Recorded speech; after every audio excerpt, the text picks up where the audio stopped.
Hi again. This is going to be part two of the DATTO PSA and RMM training.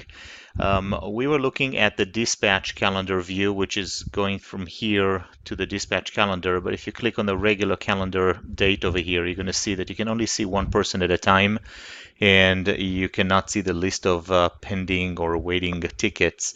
You can view your scheduled items over here. Nothing really to show. This is not a friendly calendar that we ever use, so I would say let's not even talk about it. A couple other things here with DATTO PSA. On the search over here, this is very powerful. You can search for a company name, obviously, first name, last name. We use the ticket number a lot. So when the client calls in and they say, I have a ticket open, what you want to do is ask them for the last four digits of the ticket. So if it is, let's say, 0005, you can type in that only, and you do a search. And obviously, there's going to be a lot of dates that have a serial number of 0005, but you can ask the client, you know the client company name, so you can say, let's say it's this company, one call, and you can ask them, is this for the new email user, for example? If it's Barbara, it's easy to say. It's easy to answer that. So it's just another way to look for tickets over here.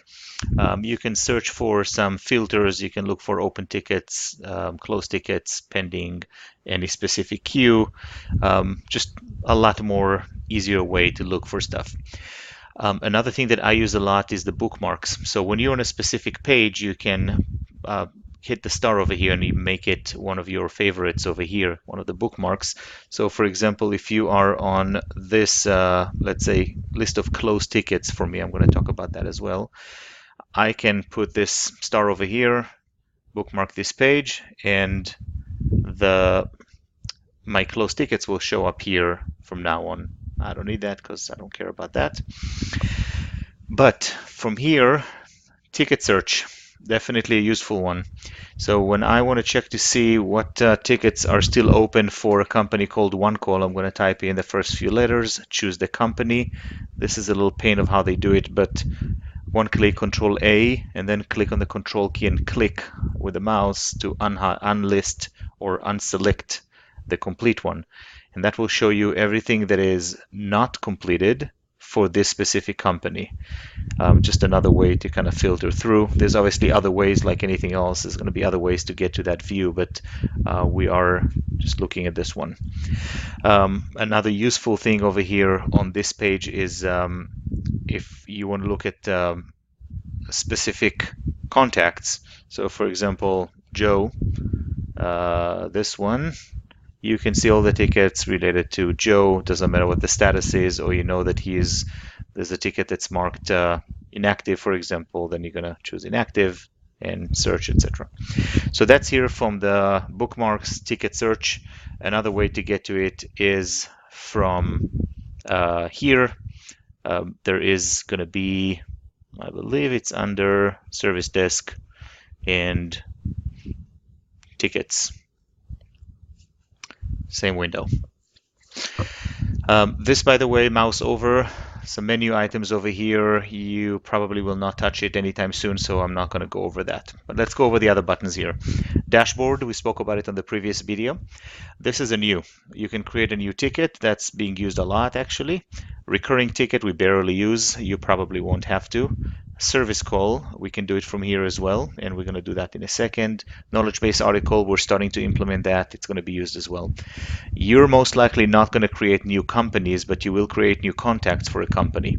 We're going to train on that as well shortly, and the rest of the stuff makes sense. I believe we don't use projects right now with AutoTask with DATTO. It is just something that's not being used by us at this point. This is the My button, that little person here, that's My. So my tickets and tasks, my workspace and queues, my everything. Timesheet is something that you will probably use, and August is going to train you on that. If there's anything here that makes no sense, let me know, but it's very, I believe, very simple, very intuitive. I like to look at my open tickets a lot. And if you just click up here on this one, you will actually look at a different view here, the first one is my ticket. So all of these things from the top of this list are now showing up here. So I use that a lot to take a look at what's pending for me and where I left off with some of those tickets. It is always important to keep tickets up to date and to reach out to clients. The recent here is very useful as well. You know, you work with something in the last day or two, it will be listed here. It's going to be very easy to find something that you worked on a couple of times. So just here is a fix on your VPN. You click on it, it opens the ticket. Complete is grayed out, so we know this ticket is completed anyway. But bookmarks and those we spoke about as well. Another thing we're going to talk about right now is, or this video is the DATTO RMM, which is open over here already. And I mentioned that briefly before, but we're going to dive into it a little bit more, maybe on the second video. So let's create a new ticket. Let's assume you are starting a chat with a client. They have a problem with their internet or the computer. They cannot create their own ticket. And we are going to create a ticket for them. What we're going to do is click on the plus over here. Just clicking on it will create by default a new ticket. The tickets have different categories. There's ticket categories, ticket types. These are basically kind of templates of how the rest of the windows looks like.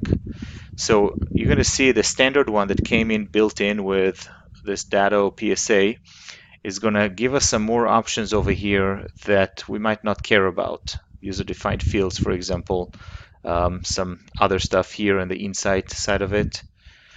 But if we change it to a new standard, this is our customized standard template.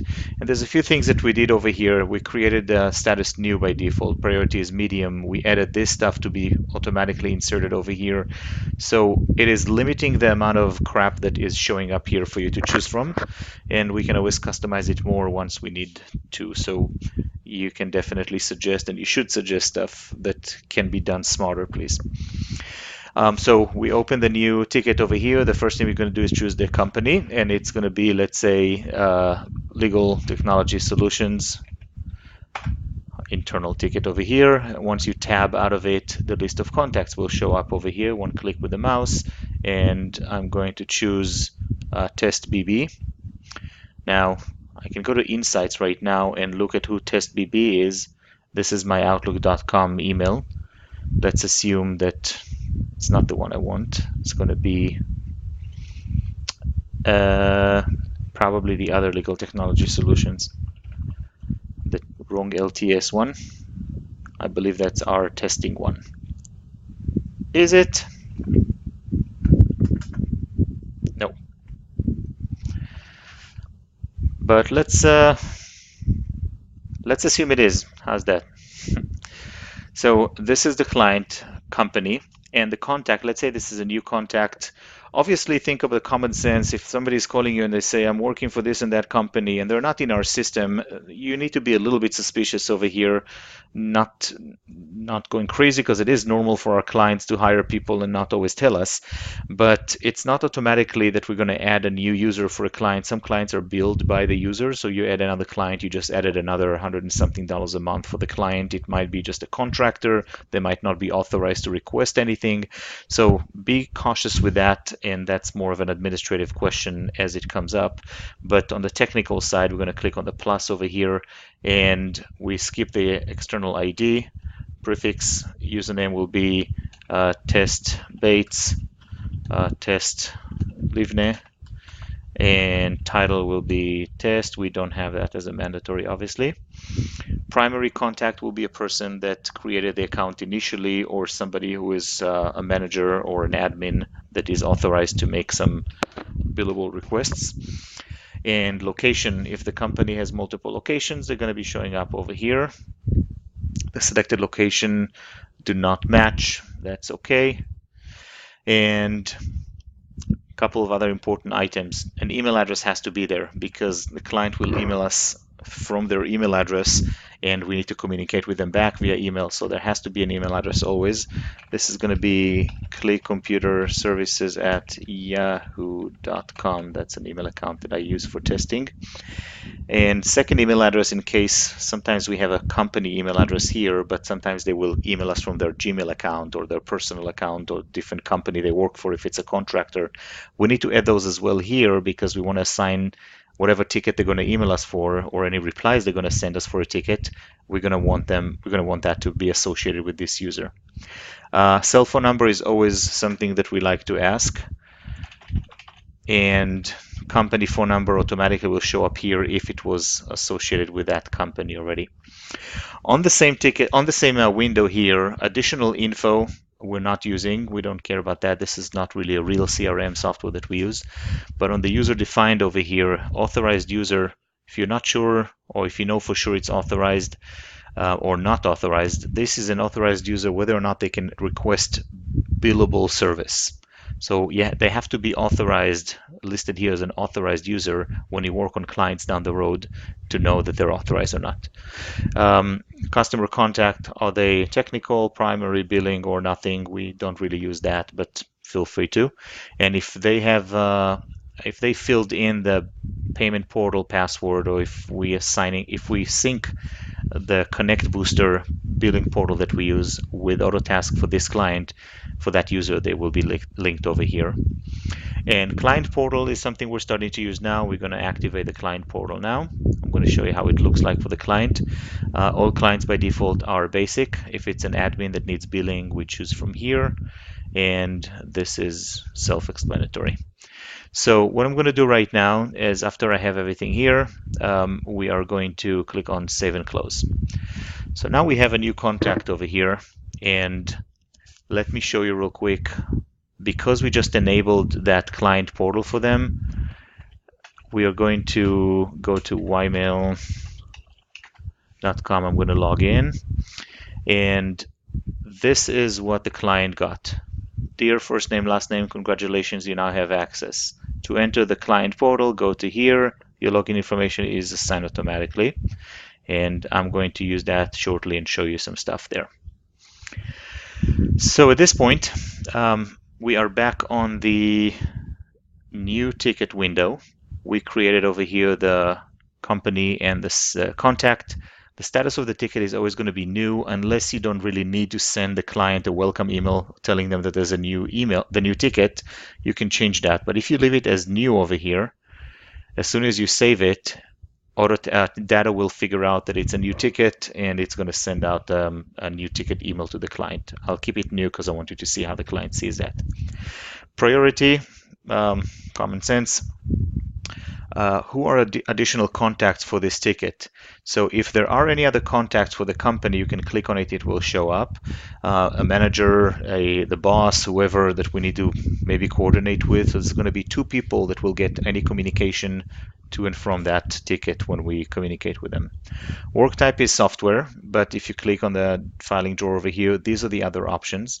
We're going to talk about them in a little bit when we deal. Actually, let's talk about them now. This list is going to be shrinking a little bit, but what you need to know is that this will determine the amount of money that the client will be billed for the time that you spend on this ticket down the road. So if you add a bill charge for half hour, if it's, for example, if you choose that it's emergency or after hours, the half hour will be billed to the client at the time and a half rate. If you choose administrative internal, for example, if you need to figure out if it's a ticket we create for a client because they had an issue with an invoice, not that you will deal with that, but we will choose the administrative side of it. Or let's say we messed up something and we need to go and investigate what happened, what we did. We're going to document the time because everything we do has to be documented on tickets. So we're going to choose the administrative one. Backup, consulting, very self-explanatory again. I don't think you're going to deal with web or sales or project at this point, but two important ones or three important ones. After hours, clients have to approve after hours rate.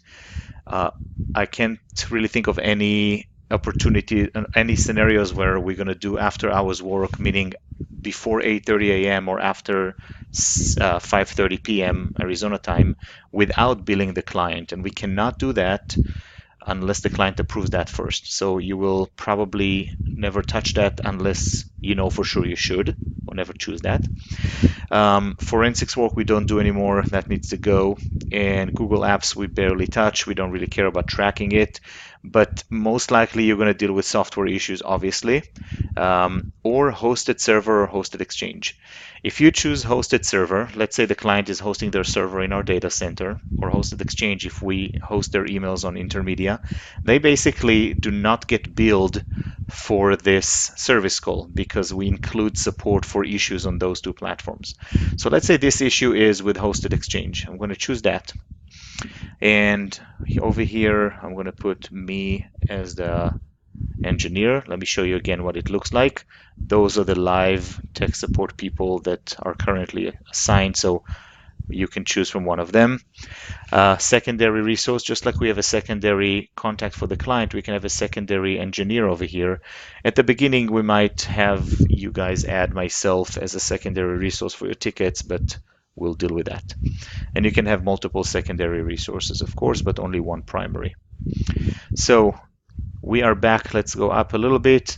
Status, priority, work type, hosted exchange, and we are going to look at the issue type. The issue type is one of these three: monitoring alert, break fix, or administrative. Break fix will be most of the stuff you do, or a monitoring alert. Sub-issue type is just helping us for reporting reasons. This is changing as well every once in a while, depends what we're trying to track. This is going to be an email-related issue, as we said. I'm going to choose email over here. The source, phone, in-person email. I actually have to make a note to have August add over here chat. And due date. Important also if you think it's something that needs to happen in the next couple of days. I know we don't want to leave anything for thinking. We don't really use that. I mentioned in the previous video, we don't look at the SLAs so carefully because we are always on top of things. Once we implement SLAs, this will matter, but until then it doesn't. The SLA is always going to be default, so it's taking basically 2 business days from the moment you create the ticket by default. That's because the priority is medium. If we're going to go priority low, it didn't change anything, but it should. Okay, good. Now, assignment, the queue. These are the 3 queues. Help desk is most likely 100% what you're going to ever use. We already chose the resource. And configuration item, if the client is on our monitoring plan and they have an agent installed from our DATTO RMM agent, then we should be able to see the list of configuration items or hardware resources that we track, that we bill for. We're going to see them here. Contract is another kind of important thing because the contract will affect, remember that we said that the work type will affect how much we charge. The contract over here, the work type is affecting how much we charge. The contract will determine whether or not the service you choose here is billable or not. So the contract, the client that we host hosted exchange emails for, will have a contract called hosted exchange down here. So if it is a hosted exchange email, it's going to be a hosted exchange contract and a hosted exchange work type, and then the billable time will be 0. When August reviews those tickets and the bills that you enter, he will have a much easier time to choose it this way. Now, because this client is a test client, we don't have the option to choose any contract. But if I'm going to go over here and I'm going to create a ticket for this company, One Call Construction, for example, let's tab out of it. I'm not going to put any person over here so nobody gets any emails, but now I can go into configuration items. Can I? I should be able to. And contracts, and here are the 3 contracts this client has. They have the hosted server, the hosted file sharing, and hosted exchange. Those are the 3 contracts. So if we know it's an email issue, then hosted exchange is the one that we need to choose. Okay, now I'm going to actually choose a user here because I want to show you. Oh, sorry, this client doesn't have any agents that we monitor for them, any computer, so that's why the configuration item doesn't show up here. So let's delete this one. And next thing we're going to do is go to title. It's going to be test email issues. This is a test email issues. And technically, that's really all you have to do at this point. I went through all of that. I'm going to do it again in a moment from scratch, but this is 13 minutes to show you how to create a new ticket. It should take way less than that. There are other boxes here that we never touch, so I wouldn't worry about those. Checklists are very powerful. We actually have libraries of checklists that we're building, and for example, new Exchange client, if you choose that, well, that's not a good example, but new user, there you go. So if you save and close, create an Active Directory account, create email account. So we need to customize those. We just played with those and they're not really usable the way they are right now. Obviously, there's a resolution at the end, but if you're creating a ticket and closing it right away because it was like a password reset that took you 2 minutes, it will be much easier to just go over here, fill in that stuff, and put the resolution already and change the status to close, complete, sorry. That will create a ticket and right away close it. It doesn't track any time because we didn't enter what time, how much time we worked. This is just a timer. It's not actually billing anything. So if you just put resolution and you open the ticket and you choose complete right away, it will open it and close it right away. It's just for documentation and CYA kind of thing. So let's cancel that, and I'm going to go through this again. Plus, and the client is going to be legal technology solution tab, and it's going to be this user, and the status is new, priority is low, no additional contacts. Software, we're going to actually make it hosted exchange, and break fix, email issue. This client was, let's say, sent me an email directly, asked for help. The queue is help desk. I'm assigning myself over here. And there's no configuration item again because there's no DATTO RMM agent installed for this specific company. The company doesn't have contracts because it's just a test company. So what I'm going to do over here is test email issues. This is a test. Don't do anything here. And that's all I did. So that took me 59 seconds, which is probably a little too much. Also, we can automate some of that as well if you have any thoughts here. I will just click save, and save will stay here, save and close will close. But what I like to do is save and enter time because, well, if I need to, of course, because most likely you're creating a ticket for somebody you started working with just now. So you tell them, hold on 1 second or 1 minute, let me create a ticket and I'll be right back with you. So you do what I just did right now and you go to save and enter time. Remember that it started 1 minute and 32 seconds. As I mentioned on the previous video, that timer is going to pass on to here as well. You can see that's 2 minutes ago, and this is now the time now. On this time charge over here, that's the next thing we're going to do. And I'm going to leave it alone for a second because I want to bring up what the client just got.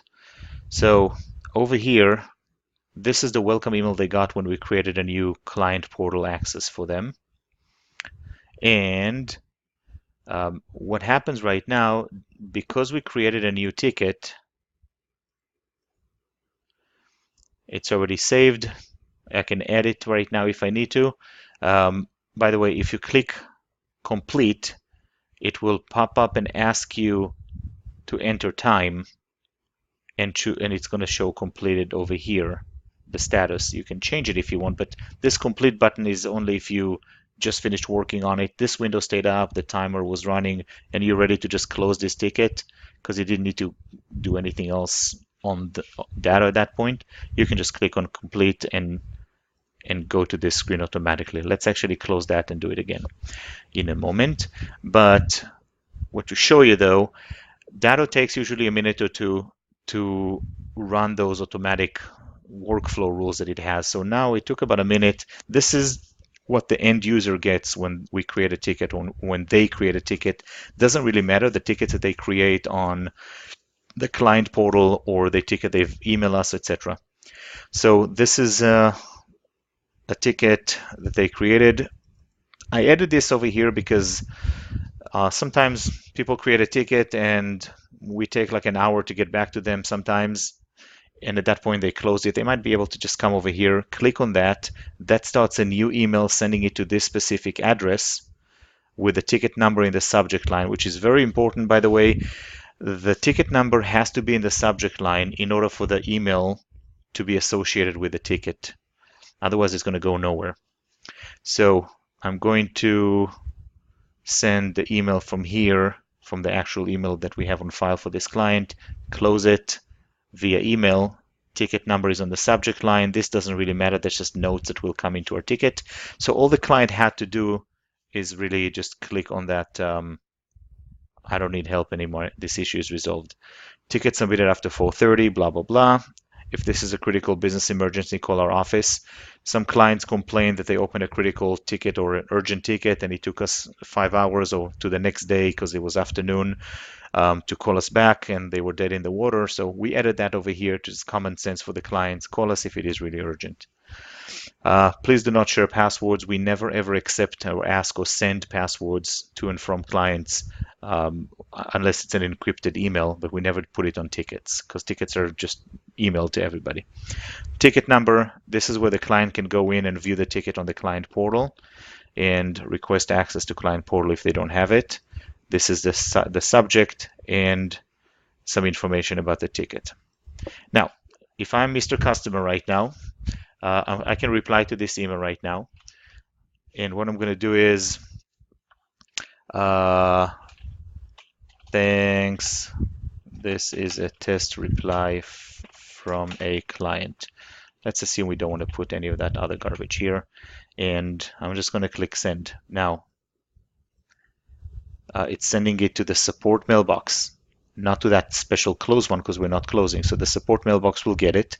The subject line of the email is still this, which is going to process accordingly. So we just send this message right now, and in a few moments we're going to see a couple of things over here. The first thing is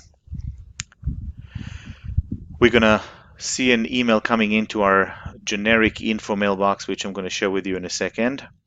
And by the way, when we created a new ticket, I don't know if you remember, we have a rule that sends the info mailbox, which is this one.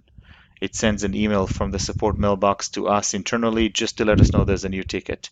This link over here is what we use sometimes to just click and go to that ticket right away. Okay. But the client has replied to the email. It takes a few seconds and the status is going to check to show us that it's pending or the client replied. It takes, as I said, a few seconds, so it's not going to happen yet. There's only these three things that happened at 8:27, 2 minutes ago. We just sent that email a minute ago. So we can just refresh this web page over here. In a few moments, it's going to show us what we need to show. Meanwhile, we're going to look at, let's say we want to complete this ticket or send a note first. So we'll go over those buttons. Enter time, is pretty self-explanatory. Note, we spoke about that on the previous one, but we use that a lot. If you want to have any attachments, this is how we do it. When you send an email, because you can send an email from your email account to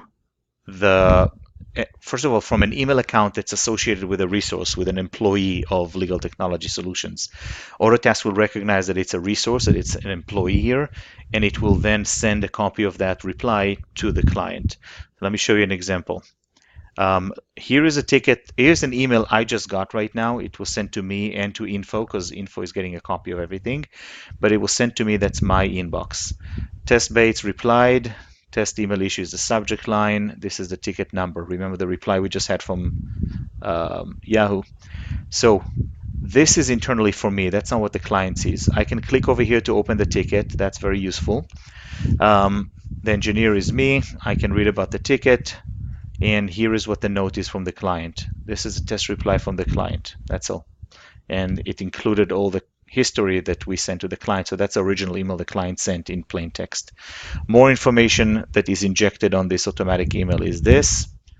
On the bottom, all the history. So every time you reply back and forth to clients, every reply from all the history that ever was made for that ticket will be included on the bottom of this email, so they become pretty long, but it's helpful for the clients to go back and see what's going on. So if I want to update the client, I want to reply to the client right now, I can reply to this email, and I need to send it from my email, just like I mentioned, a resource, the engineer 1, engineer 2, Bates. We cannot send it from the info mailbox or from the support mailbox. It has to be a unique person. And it's sent to support at, and the subject line doesn't matter, because as long as the ticket number is here, Autotask will strip everything that we're writing on the subject and everything here. I'm going to delete everything on the body of the email, and clean email is sent back to client testing only. And I'm going to send it right now from here. Now, let's refresh this page over here. And you're going to see that the status changed to customer note added because the client replied, we replied from the Yahoo account. I just replied to the ticket to the client. So in about 2 minutes, if you're going to refresh that, we're going to see the status changing to waiting customer, because when we reply to the client, now the ball is in their court. Coming over here in a few moments, we're going to see the new the reply that I just sent from the clean email. Until then, let's go back to these buttons over here. That's not the ticket. There you go. So attachment, charge. We're not going to enter charges. You guys are going to enter charges not from this window at this point. We're going to talk about retail down the road. Expenses, same thing. Service calls. If you need to schedule that, let's say this client, we just talked to them on the phone, they want to schedule for tomorrow, it's, I don't know, 9 p.m. We're going to click on that. We'll create a new service call. The date is, we can click over here, left and right arrows will change the date, up and down arrow will change the month. So we're going to do it on the 13th, tomorrow. Start time is, let's say, 9 a.m. Tab again to 9:30. The resource is automatically me. Description is fix this issue. Status of this service call is new. We can mark it as completed. And by the way, when you look at the calendar, let's go back here. We were talking on a previous video about what those checkboxes mean. Sorry, the checkmarks mean. When you have a green, when you have a red check mark, that means the service call is marked as it's completed, but the ticket is still open. But this one, they completed the ticket, so the service call is obviously marked completed. So green one means that the ticket is closed and the service call is obviously done. Red one means that we spoke to the client, the resolution is not there, the ticket is still open, but we're done working with him here. There's probably a follow-up scheduled appointment for another day. That's what it's supposed to mean. Or we're waiting on the client to give us information. So jumping back to my Yahoo account, this is the, remember I sent an email to the support mailbox just with the subject line, and I just wrote this. This is what Autotask did. It took the ticket number, the email, the source and everything, and added all this information in the subject line. Please read engineer reply to this ticket number, blah, blah, blah. And here is the reply. By the way, we offer chat. So this has been injected over here automatically. Now, remember that we don't see any hello, Mr. Customer, thank you very much, goodbye, have a great day. So that's something we have to have on our emails. You don't want to have a whole email signature because Autotask or DATTO will strip all the images, etc. So something simple like thanks a lot, Bates, it is automatically injected here. Maybe we should change that actually now that I see it, so that can be under the signature here. But say hello, hi again, something like that. So back on the ticket, we started creating a service call by clicking here, and that's about it. We're going to click on Save and Close. We could have done this from here as well, by the way, service calls. And now there's one here, and I can create new service call from here. We don't use to-dos right now, don't worry about that. I use that a lot to see, for example, we saw a red check mark before on the schedule. I can go to the ticket and see why is it red. If there's nothing on the history over here on the bottom under activity that says, okay, Mr. Customer, we're going to wait for you to purchase the whatever. If that's what I'm looking for, it's going to be here. But if not, maybe there's a service call. I can see if there's anything in the future. So in this case, I see there is a future service call over here. That's good. And we are going to go back right now to look at the schedule. So back to, I can click here and go to tomorrow, Saturday. No, tomorrow is Sunday, right? Yeah. And over here, I see the service call at 9 a.m. This is a service call. You have to click the arrow like we watched on the previous video. Right-clicking on the service call on the ticket itself. You're going to see some options here. And let's say you are ready to work on it. I like to always, as I mentioned on the previous video, we like to view the ticket. So right-clicking on the ticket itself and view ticket details. And I'm going to look at the history. Who said what we spoke about, just in case I forgot. And at this point, I'm going to call the client. Here's the Insight tab over here. The company information is up here. The client, the end user information is here. Company number, phone number, mobile number. And another cool things that are listed over here is last 5 tickets for that location or client. If there's any other stuff over here, you're going to see it listed just to see if there's a problem, and we use that a lot as well. But this is the only ticket that's currently open. You can see the status of all the other tickets. The date by the ticket number is also obviously visible. And activity summary, there's 2 notes. For example, you can click, you can take a look at that from here. If you remove the system notes, you're going to be left with just communication between the client and us. So all the blah, blah, blah stuff beyond our actual communication is going to go away. I'm contacting the client right now. I'm going to talk to the client for 5 minutes. I might connect remotely and work on their computer, and I'm done. I need to start adding my time. I'm going to click on time entry, or let's say I finished working on the problem. I'll click on complete over here. It will open the time entry window. The client information is here, and here is the contracts. Because this is a test client with no contracts, we don't choose anything. But if it was a hosted exchange issue, then the contract should be the company name, Legal Technology Solutions dash hosted exchange. So if you typed in the letter L over here, it will pop up with all the contracts, and it will L for the client name, obviously Legal Technology. And you're going to choose the contract hosted exchange. Role, that's your role. Did you do administrative work or sales or marketing? You're always going to choose tech support.